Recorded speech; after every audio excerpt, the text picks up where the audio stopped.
Hello and welcome to Daily Politics on Trust TV. This is your favorite destination for discussions on key issues in the politics, policy and governance in Nigeria. My name is Abdullahi Ahmed. Thank you most kindly for joining us on the program. Now on the program tonight, we'll be examining the ongoing efforts to remove the current national chairman of the All Progressives Congress and former governor of Kano State, Abdullahi Ganduje, amid mounting allegations of financial misappropriation during his time in office, as well as agitations by the North Central region to reclaim that particular position for itself as far as the leadership of the APC is concerned. So ahead of the September NEC meeting of the APC, will this be the coalition course for the ruling party? And will this forthcoming NEC meeting be that one that makes or mar the ruling party? Join us on the program to further shed light on some of these developments is the Director of Information for the APC, Bala Ibrahim. Thank you most kindly for joining us on the program. It's good to see you again. Thank you, Abdullahi. It's my pleasure being here. Right. Before we get into the details of the conversations, let's bring you up to speed with some of the day's political news stories. PDP lawmaker in Nigeria's House of Representatives has warned the Inspector General of Police to shelve the planned interrogation of the president of the Nigeria Labour Congress, Joe Ajero, saying the move president did not commit in the country. The Nigerian police had issued an invitation to the Labour leader to answer questions over alleged links to terrorism financing in the country. NLC president did not commit any terrorism or murder charge. Drop it! Drop it!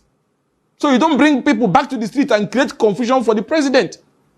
If you want to help President Tinubu, you go and chase out those bandits in the forest. You go and find out why crude oil is still being stolen. You don't help President Buhari by inviting Nigerian Labour Congress president and accusing him of terrorism and murder and treason. Stop it! Stop it! Stop it! There's serious issues. Stop it! If you don't know what people are doing, they need people leave the place. The president needs help. There's insecurity. People are not farming. That's why there's economic hardship. That's why price of food products produce are high. This is the real terrorism. That is the real arson. That is the real terror. That is the real murder that you need to deal with. Not Comrade Ajero, the president of Nigerian Labour Congress. PDP's Ugo Chinyere there speaking on the current development regarding the Labour Congress and the Nigeria Police Force with regards to that invitation to the president of the NLC. In other news, Rivers State Governor Siminalayi Fubar on Tuesday dismissed the speculation that he's planning to dump the People's Democratic Party as the crisis between him and his predecessor and estranged political godfather Nyesom Wike rages on.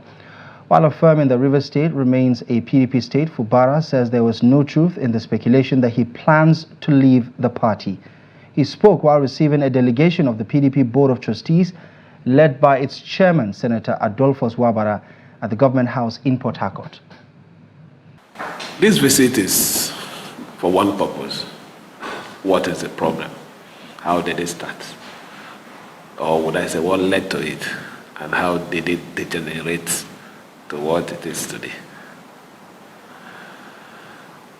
I would prefer that when we go to the executive section of it, I will then discuss it. I am very conscious of the importance of information. I know that a lot of information are flying here and there, but I know that whatever I've said anywhere, I have still maintained it. What I say is, what I've said in Abuja is the same thing I say in Port Harcourt. If I've had any encounter with anybody in Lagos, I don't think my story has changed.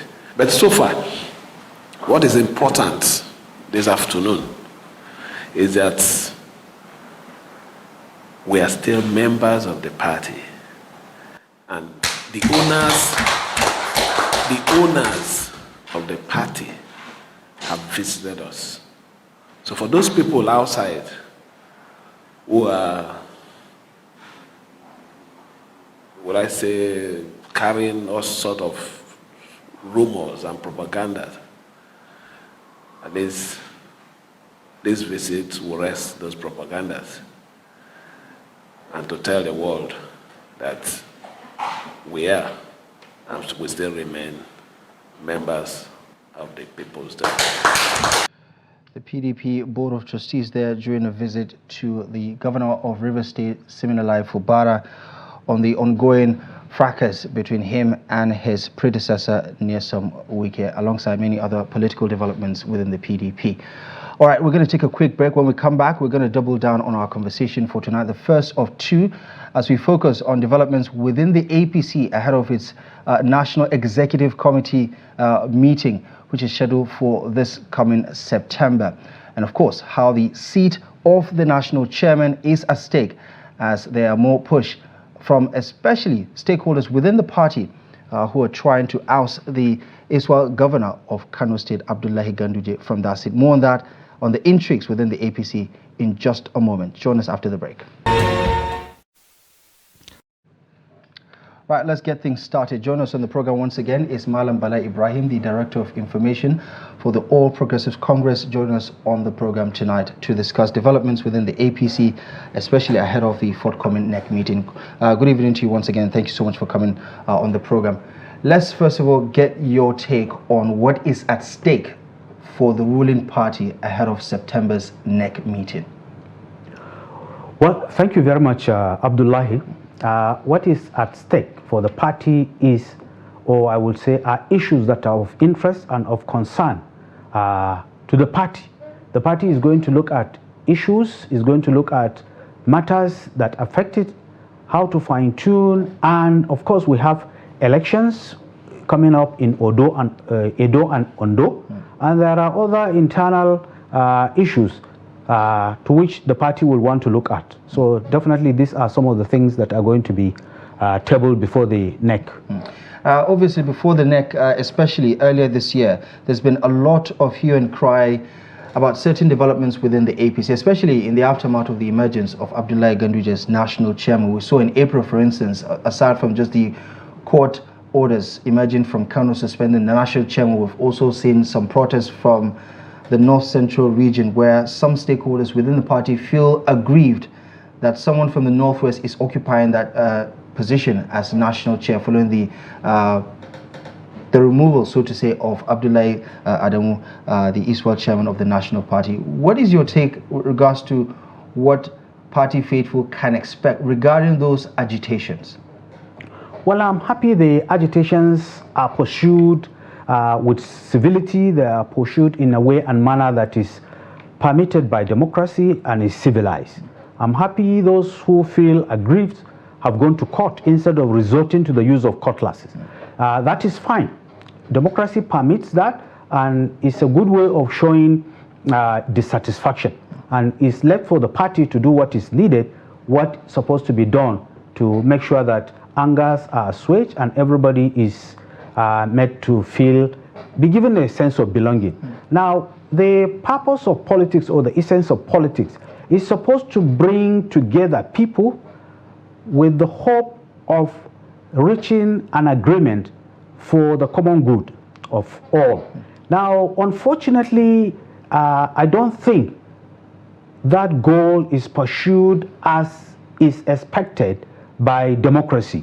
Some people, rather than go by the book, they go outside the books and they do things that are unconventional or not permitted by democracy. These are the kind of things I think we need to fine-tune, filter out those aggressive or unconventional way of doing things. Provided we go by the provisions of democracy, provided we go by what is expected of politics, we will always be getting things done the right way. Sometimes we don't do it that way, and that is why we have problems.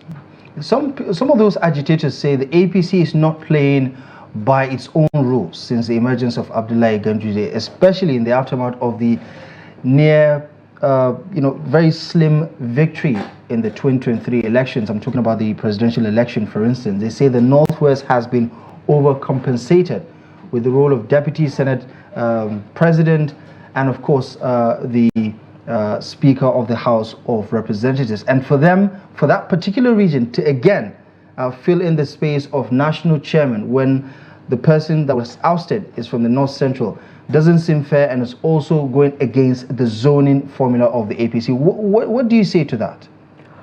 You see, like I said, politics is supposed to be a kind of game where people come and agree on what to do for their own common good. And in this game, there is supposed to be interests. Everyone has its own interest. Now, you play politics in a way and manner that your interests are protected very well. The party has constitution. The constitution has provision that allows for the sharing of responsibilities, offices, or power. Quite all right, before the coming of Dr. Abdullahi Umar Ganduje as the national chairman of the party, the position of the national chairman was zoned to the North Central. That was how Senator Abdullahi Adamu emerged as the leader.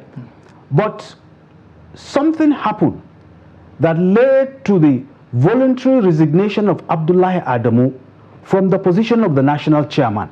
Now, once that happens, there can't be a vacuum. The party will not allow for a vacuum. Someone will step in, either the deputy chairman in charge of that area will step in and act in temporary capacity until there is convention or a NEC, like what is coming up very soon.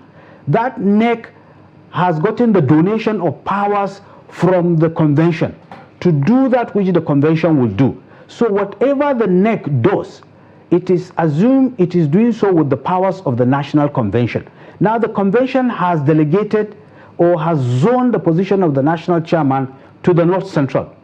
However, in its wisdom, the NEC felt at that material time there may be the need, or the need was there, to rejig that arrangement and move it to another zone, regardless of what the previous position is. If the NEC does so, and the NEC is a well-represented forum, where you have representatives from everywhere, including the president. So the NEC, in its wisdom, decided to move the position of the national chairman from the North Central to the Northwest and elected Dr. Abdullahi Umar Ganduje to serve as the national chairman. Once that is done, nobody can accuse the party of violating that power sharing formula, because what was done, the change was done legally, legitimately, and in the right place. So you're saying the NEC can virtually override certain constitutional provisions because it has the power to do so? Provided the National Convention has donated that responsibility to it, yes, it can do so. So is that fair and just, in all honesty? Because you talk about wisdom. A lot of the aggrieved members would say there's no wisdom there because of the point I made earlier, that this particular zone where Abdullahi Ganduje comes from are producing some very high-ranking members of the APC, i.e. the Speaker of the House of Representatives and the Deputy Senate President, who is also from Kano, by the way. Isn't that an overkill? And doesn't that represent some inequality in the power sharing formula? You see, when you take the position of the national chairman in isolation, without regards to other responsibilities within the party, you probably may see it from that angle. But when you look at the positions collectively, you will find that there are certain positions that are given to the North Central that hitherto were not given to them. For instance, yes, agreed, the national chairmanship has been taken away from them. But there is a powerful position, which is the position of the office of the National Legal Advisor. That was not in the North Central. It used to be in the Northwest. Now it has been taken to the North Central. The office of the National Legal Advisor is a very powerful office. It's a very powerful office with regard to decision making. Not as powerful as the national chairman, surely. Well, you see, in politics, in democracy, where you talk about numbers, there is no dictatorship that allows for unilateral decision to be taken. Decisions are taken through a collective agreement, which in the case of the national chairman or issues to do with the party are taken at the National Working Committee level as directed by the NEC or the National Convention. That National Working Committee has representatives. And if matters come, especially matters that are thorny or controversial, they are put to vote. And everyone has the right to vote. It is not for the chairman to single-handedly take a decision and that decision becomes binding on the party. So even if you have the chairmanship cannot dictate. He has to go in tandem with the decision or the collective decision of the National Working Committee. Wherever a majority is where decision will be taken. So what kind of hurdles does the APC face? I mean, I know I started the conversation by asking what is at stake. There's obviously the off-cycle elections in Edo and Ondo State that is just around the corner, but also there is that perceived instability that Ganduje might be eased out of his position. And this is not uncommon because so many of your past national leaders have also been ousted in a very unceremonious manner. Do you think the national chairman is at risk of losing his seat? You see, there is this saying that when you are the party in power, you should expect to be on fire. And therefore, everybody will want to make a barbecue of you. All the major parties in Nigeria today, from the PDP, Labour Party, and what have you, are facing different crises. But that of the APC, because it is the party in power, is more glared at. There is just nothing that will happen at the party level that people will not pinpoint the ouster of the leader. Every time, on daily basis, we get people calling to say that the party chairman is going out tomorrow, the party chairman is going out next week, this will happen to him. It is normal in Nigerian politics because I think people derive pleasure out of hyping and blowing this kind of things. You see, the party is holding a NEC meeting. The NEC meeting will hold with an agenda. There will be items that will be tabled before the NEC. As I speak to you, the issue of party leadership is not on the agenda of this coming NEC. Give me an idea how the NEC sets the agenda, because I think the National Convention is the only organ of the party that supersedes, I suppose, the NEC, where the NEC has limited powers about control. But when it comes to taking actions and decisions for the party, the NEC is quote-unquote supreme. Give me a sense of how you set the agenda for your NEC meeting, because if the national chairman is still going to be one of those people deciding the agenda, he can decide to take the issue of his contentious position as national chairman off the table. You see, the NEC, like I said, the convention delegates powers or donate powers to NEC.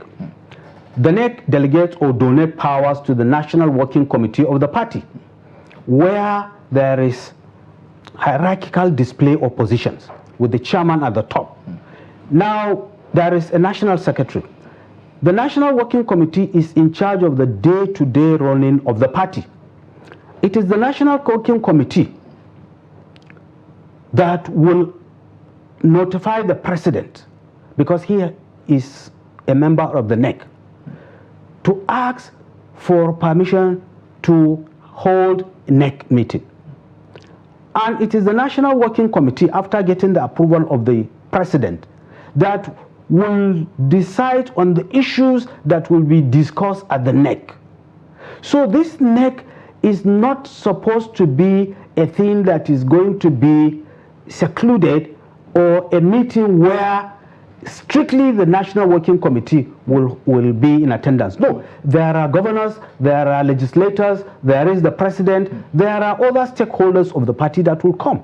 So the decision of the agenda of the NEC is drawn in consultation with various stakeholders, including the president.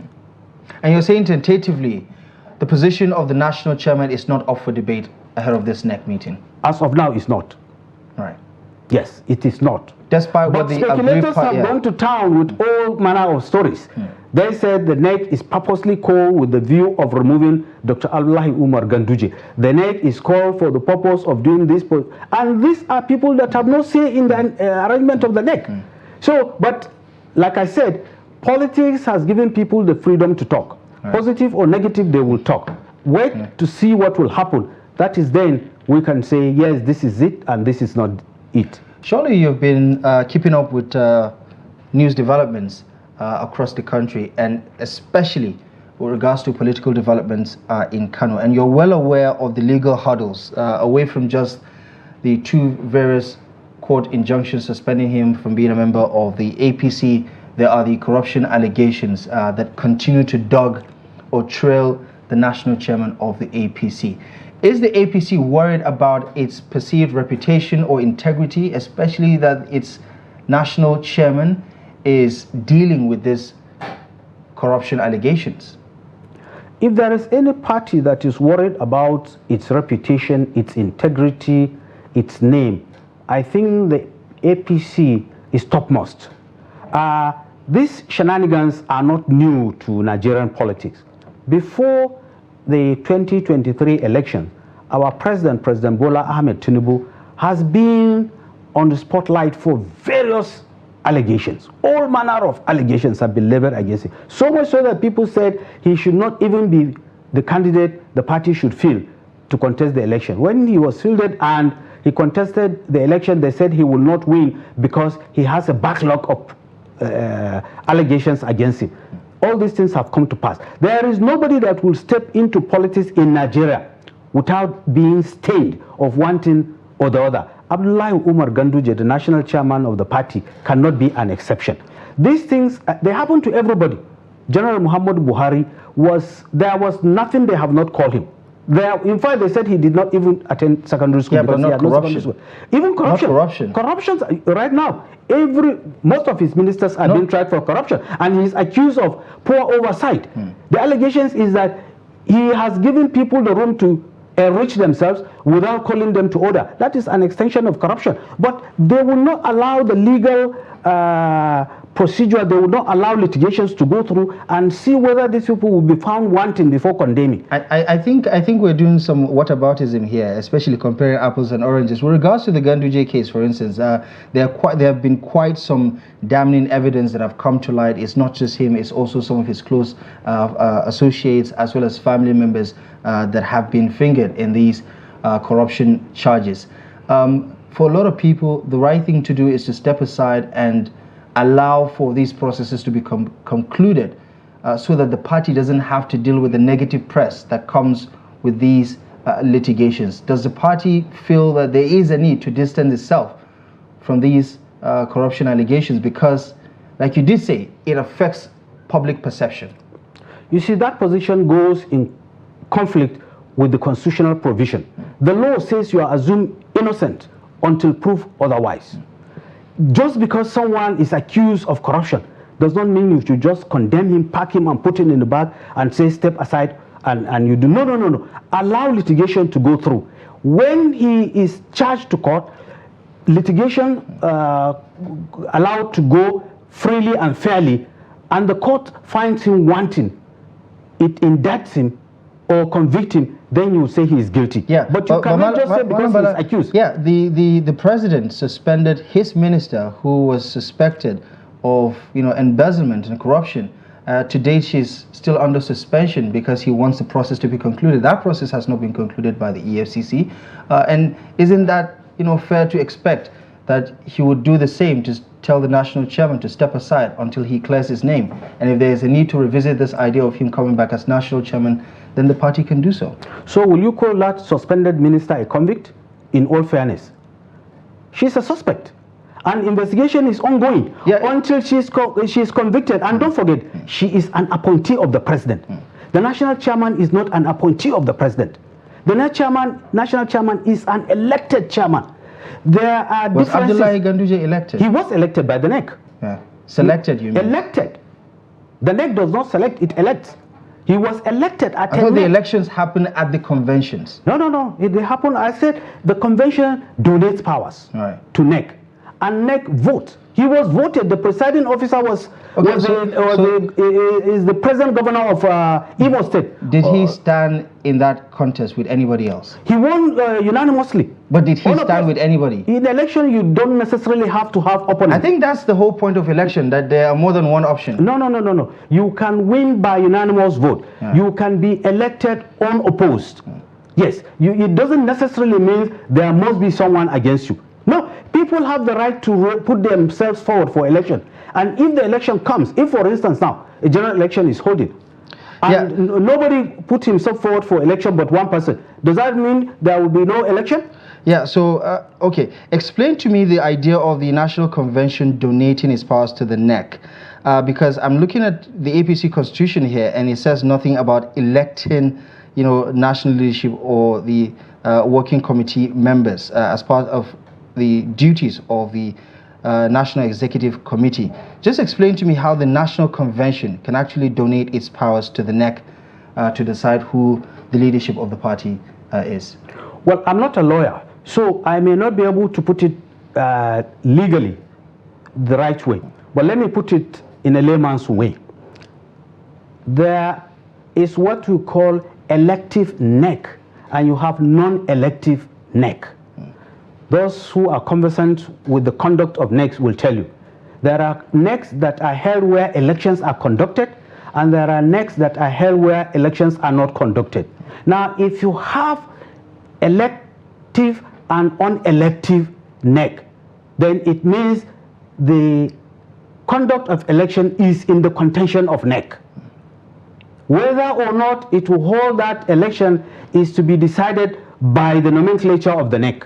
If they say it's a non-elective NEC, then it's a NEC that will not conduct election. This means NEC is traditionally or conventionally empowered to conduct election. And I was at the NEC where Dr. Abdullahi Umar Ganduje was elected at Transcorp Hilton. Right.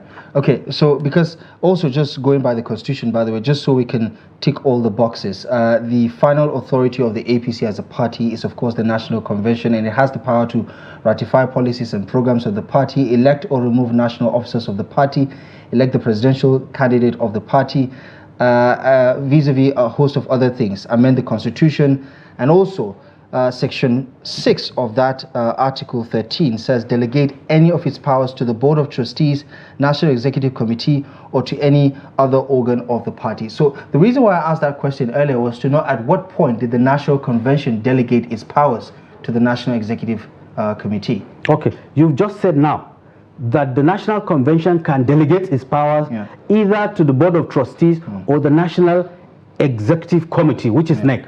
All right. Now, the NEC is the National Convention in miniature.